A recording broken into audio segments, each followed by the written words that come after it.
thanks for checking out the web show and the inspiring story of Hussain Sadiqi, whose journey started out like thousands before him like this. 78 men, women and children crammed on this open boat have travelled 450 kilometres across the ocean to Christmas Island. They are then separated from their baggage and loaded onto an awaiting bus to be taken up to the detention centre.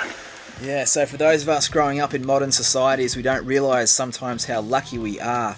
That's a headline from today's paper, May the 1st, a record number of boat people arriving in April. Quite incredible. But this interview and story is all about the magic of social networking. Raheel from San Francisco telling me about Hussain. He contacted me on Facebook and I got to learn a little bit about his story, and it's just such an incredible story. Here's a snippet from an ABC special. Hussain Sadiqi should know.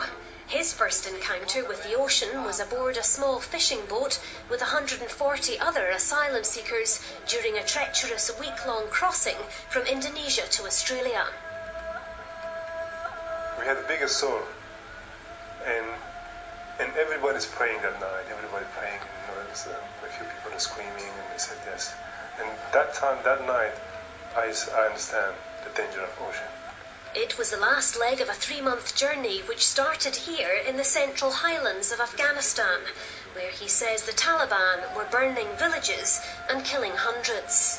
Young people were the best target for them, and they used them to run over the landmine, and because they stand in front of landmine and say, okay, I will shoot you, or you run.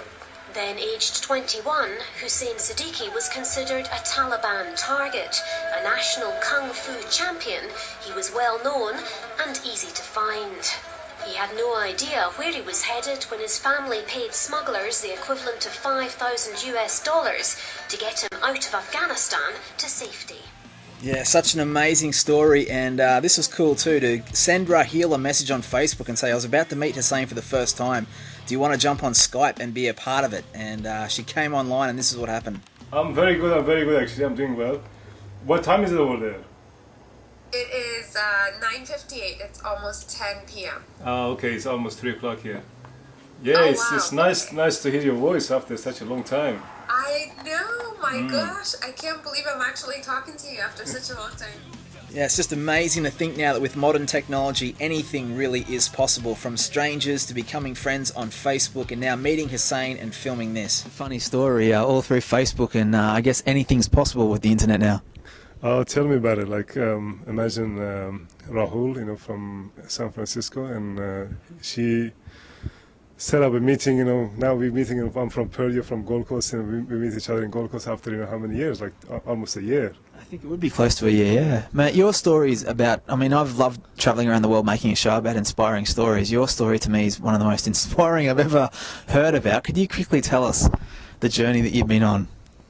Thank you. And yes, growing in Afghanistan, in highland of Afghanistan, and then from over there because of political reason, some Taliban create a lot of problems, and as you know, and a lot of people escape, and I escaped to Pakistan and then Indonesia and then Australia in '99. Incredible, but for doing that, you had to leave your country, leave your family, go to Indonesia, get on a boat. Unbelievable.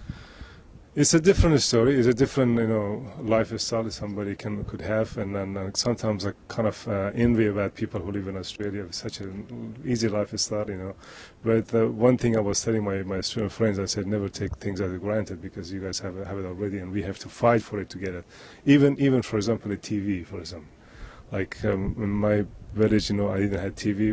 Some village a bit far from us, they had a small black and white 14-inch TV. And for example, Friday I had to run or walk for kilometers and kilometers just to watch one program over there, and then come back at the evening or night. But here everybody has TV. It's amazing, isn't it? And I think when you're growing up, a big hero for you was Bruce Lee. Yes, Bruce Lee was like a dream for me, and even one night actually I had a dream about Bruce Lee. He was teaching a few people. I think the movie was Into the Way of the Dragon, and while I was watching his film on the wall, actually with projector, because I was so inspired, suddenly I went inside as well because I wanted to ask him a question. And actually I said, how you could use your leg to kick so fast? And he taught me actually. He said, this is how you have to use, for example, this particular muscles to do that. And believe it or not, I trained that for a few weeks, and then I use it for my friend. When I stand in front of him and he said, okay, let me kick. I kick in his face. He was standing like this. He didn't move. Wow. He didn't move. I kick his face without, he noticed it. But that was first time and last time I used that kick. So there you go, a super inspiring story. Bruce Lee there, a hero for Hussain. And talk about moments in your life where you look back and realise you've got to fight for something. Check this out. I remember that day, that was Wednesday morning. And everybody, when I was on board, I could see everybody. They had so much fear. I could see in their eyes. And 2 nights later, we had a big storm. It was the biggest storm. I was sleeping and my friend, he woke me up. When I got up, I saw, because we were a small boat, a small fishing boat and 147 people. I saw everybody's crying, everybody's praying, and they praying loud. I stood up and I'm looking everywhere around me. For a moment, I couldn't hear anything. It was like everything mute. There was just people, running around, grabbing each other, and holding each other, hugging and crying and asking for forgiveness. But I couldn't hear anything. It was quiet and mute. And for a moment, I thought, is that really the end of my life? Is that really everybody's going to drown? Is that really this is my destiny? One night I was thinking, I said, this is my life, and whatever it's going, I'm losing it. But I grew up in difficulties, and I have to use this moment in the best possible way. And the only thing which helped me and make me keep going, which make me stronger for my future, was hope. Obviously, in Australia, we get a lot of stories in the media every time there's a boat load of people, refugees, coming here. How do you feel when you see stories like that on TV, seeing as you've been through it? Sometimes, to be honest, a bit sad, because people who make up a story about people who came by boat, who raise their opinion and stuff. They don't really know about these people. They don't know why they're coming here. They don't know, they haven't been, to Afghanistan. Like he always says, it's probably the same, you heard it as well. He said, before you judge somebody, you have to know him. You have to walk with the shoes, and then you judge him. When you don't know some people, you don't know even the word of Hazara. Most of the people who came from Afghanistan are Hazara people, which they persecuted for over a century in Afghanistan. Over a century, it's not 1 or 2 years or something, and you never lived in that area. You never lived with those people. You don't even know how you could judge them when they come into Australia. They're coming for good life. Why they didn't come for past a few decades ago? Why they didn't come? They're coming now because they're slaughtering them, and you could hear on TV and media every day what's happening, and that's why they're coming here. And we have to be more human. We have to be more compassionate about them actually, and get to know them. Before I raised my opinion and said, no, I don't like him because, they're coming here for good life. Yeah. I think you should write a book. You going to write a book or what? To be honest, when I went to America, to LA, my teacher, my acting coach actually, when he heard about my story, he said, you have to write a book. And then his friend came in, I had a speech one night actually in the film, it was film lunch or something about all the producers, directors, and writers. They came over there and asked me to have a speech about my life, and as a guest speaker. And I was honored actually to do that because I was the only amateur in the film over there. All the big guys, and I was just very simple guy. He just came to Hollywood to become an actor, and all of them they said, have you read your book yet? I said, no. He said, this is the first step you have to do. And people keep saying it from a few years ago, but then today you kind of mentioned it as well.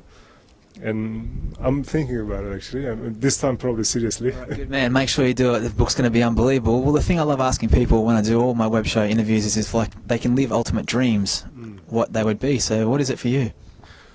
I have a few actually, but one of them, which is important for me, I want to travel around the world and I want to help people, and especially disadvantaged people. And firstly, people in my country, Afghanistan, and because I grew up with them, I've seen the pain and for each one of them, and that's why one day, especially if I could get into movie industry and become a famous actor, I want to raise the issue. I want to tell people around the world what is the reality of people back home, in my country, Afghanistan, and why they're suffering, and what's the difference between them and other people, and I want to bring unity, for people around the world as much as I could, and tell them there is no difference between me and you, and that's my dream.